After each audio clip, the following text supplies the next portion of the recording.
Hello et bienvenue dans ce 9e épisode de Night Talk. Dans cet épisode, je vais te présenter la suite de ma pile à lire numérique. La première partie était dans l'épisode 5 et je te présentais les romans contemporains et historiques. Donc si ce sont des genres qui peuvent t'intéresser, je te mets le lien de cette première partie dans la description. Dans cette partie, je vais te présenter les romans de fantasy, fantastique et science-fiction, ainsi que les romances et les thrillers. On commence tout de suite avec tout ce qui touche à l'imaginaire, avec le seul roman que j'ai reçu de la part de l'agence de Julie. Il s'agit de l'usurpation de Ninon Hamay, et c'est un roman de fantasy dans lequel la princesse et le prince de 2 royaumes ont été cachés à la naissance pour éviter qu'on porte atteinte à leur vie. Lorsqu'ils deviennent adultes, un attentat sévit dans leur royaume et ils vont devoir tenter de récupérer leur trône et de réinstaurer la paix dans leurs royaumes respectifs. J'ai cru comprendre qu'il y avait aussi une romance dans ce livre, mais qu'il était accessible dès 12 ans, donc je suis très curieuse de découvrir ce titre. Pour ce qui est de l'édition classique, j'ai demandé aux éditions Argile si je pouvais recevoir Aatea de Anouk Faure en numérique, et c'est aussi de la fantasy. Je sais simplement que c'est de la fantasy maritime, mais l'histoire me tentait beaucoup lorsque je l'ai demandé, alors j'ai très hâte de le découvrir. Pour l'instant, je veux pas trop en savoir plus. La maison d'édition m'a alors très gentiment envoyé d'autres services de presse numérique pour leur nouvelle collection Récif. Je ne connais pas les résumés de ces livres car je ne les ai pas demandés, mais ce sont des livres très courts alors je les lirai tous. Je te donne les titres et les genres et tu iras te renseigner si certains t'intriguent. De toute façon, je remets tous les titres que j'ai mentionnés dans la description et dans l'ordre où je les ai mentionnés. J'ai donc reçu Le bracelet de jade de Mu Ming qui est de la science-fiction, Foodistan de Katie Stewart qui est aussi de la science-fiction, L'agneau égorgera le lion et Les morts posséderont la terre de Margaret Killjoy qui sont des romans de fantastique horreur. Et enfin, le dernier livre de SFFF de cette liste, j'ai reçu en service de presse des éditions Octoquill Le soleil ne vous sauvera pas de Luce Belmontec et c'est un livre d'épouvante fantastique. Comme tu as pu le remarquer, je connais assez peu les résumés de ces romans, mais c'est parce que j'aime bien les oublier un peu avant de les découvrir, et aussi parce que c'est souvent un peu difficile de faire le résumé de ces romans. Alors encore une fois, je te laisse te renseigner de ton côté, mais celui-ci me tente énormément. On passe maintenant à mes romances, et je te préviens déjà, il y en a un paquet. On commence avec Ton cœur se souviendra encore de Aurélie Moulin, et l'on va suivre 3 histoires à 3 époques différentes.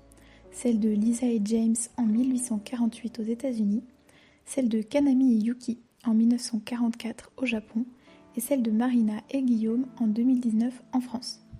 Je sens que ça va être de très belles romances, mais aussi des histoires très touchantes, car on va aborder des sujets comme le bombardement de Nagasaki, avec l'histoire de Kanami et Yuki, et la pandémie de Covid avec celle de Marina et Guillaume.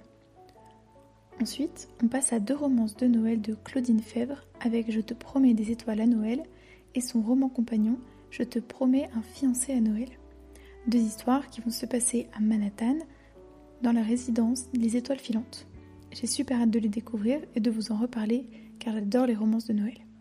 Les prochains romans vont encore être des romances de Noël, parce que je ne lis presque que ça en romance.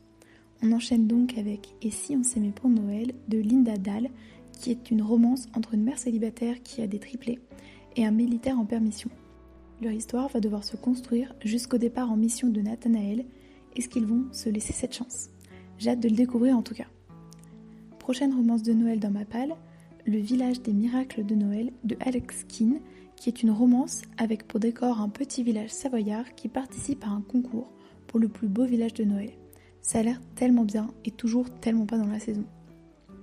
Noël pour y croire encore de Virginie Corelli, c'est encore une romance de Noël qui va se passer dans un petit village et c'est tout ce que j'en sais, mais honnêtement, ça me suffit largement pour avoir envie de le découvrir.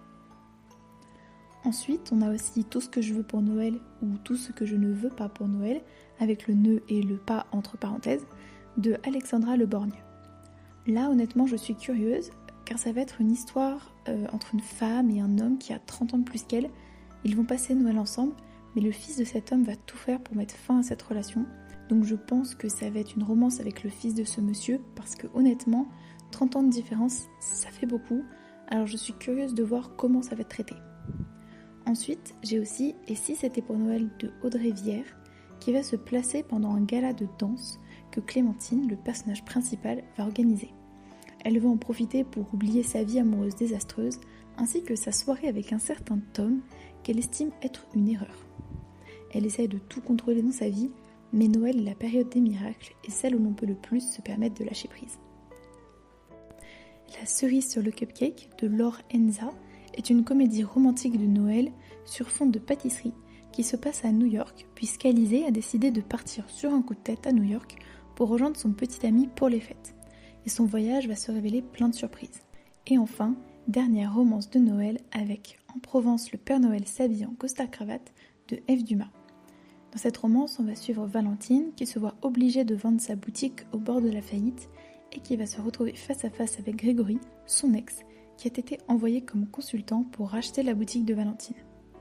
Ils vont devoir collaborer pendant la période de Noël et comme c'est une période pleine de miracles, peut-être se laisser une seconde chance. Maintenant, passons aux romances non noëlesques avec Suis-moi mon cœur déménage de Meg Andrews, où on va suivre Anna qui décide de ne plus s'intéresser à l'amour après avoir été quittée le jour du Nouvel An par son ex. Mais sa meilleure amie va décider de s'en mêler et de jouer les Cupidons avec un jeune homme qui n'avait rien demandé. Ça va être une romance assez drôle, je le sens. Le prochain roman, c'est Il n'est jamais trop tard pour libérer les licornes de Melody Miller, qui est une comédie romantique feel-good qui se passe dans une colocation à Ibiza.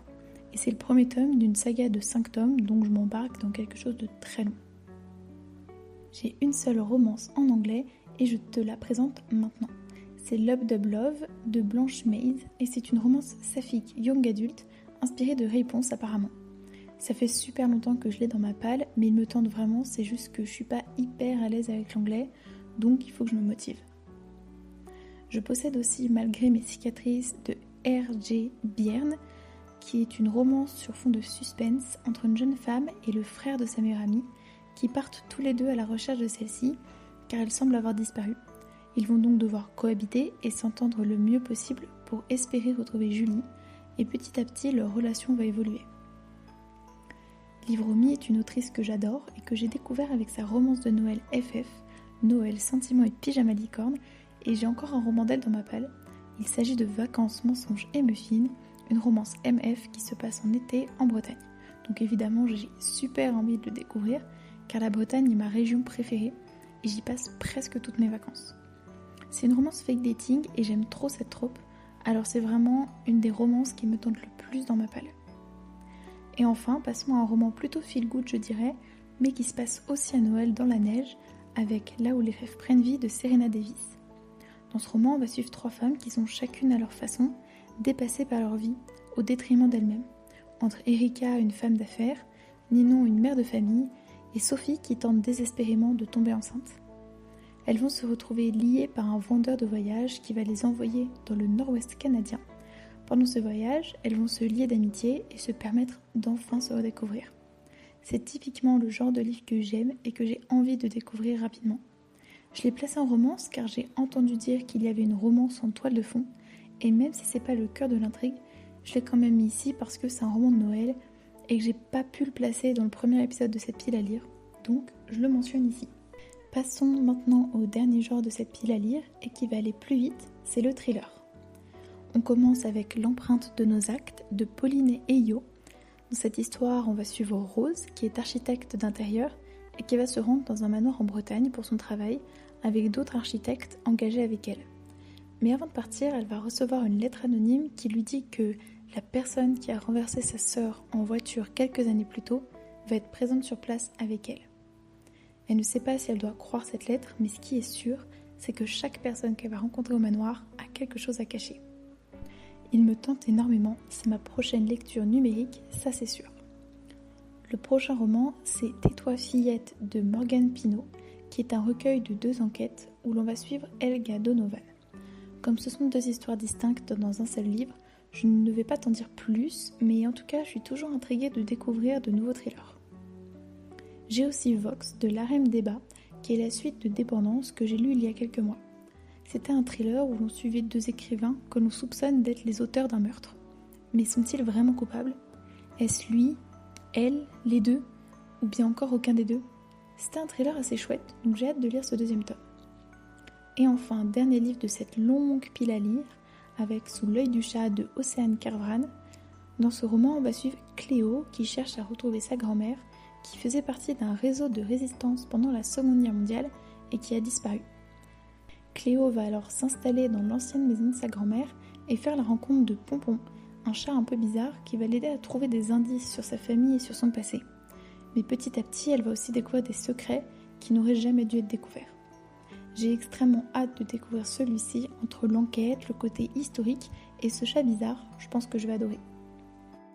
J'en ai terminé avec cette immense pile à lire numérique. Elle se rallonge souvent, mais je voulais quand même te faire un tour d'horizon de ce qu'elle contient en ce moment, et j'espère que ça t'a plu. Si tu aimes ce que je fais dans ce podcast, je t'invite à me laisser un petit j'aime et un commentaire si tu as envie, et à t'abonner si tu veux continuer à me suivre sur ce podcast. Je le dis jamais d'habitude, mais j'aime échanger sur mes lectures, donc ça me ferait trop plaisir si tu me laissais un commentaire. Et j'ai vu pas mal de personnes mettre ça en place sur leurs vidéos, donc je vais tenter par ici parce que je trouve ça chouette. Si tu ne sais pas quoi commenter, tu peux mettre un emoji ordinateur parce que je lis souvent en numérique sur mon ordinateur principalement. En attendant le prochain épisode, je te souhaite de passer une très belle journée, soirée, peu importe, et je te dis à la prochaine.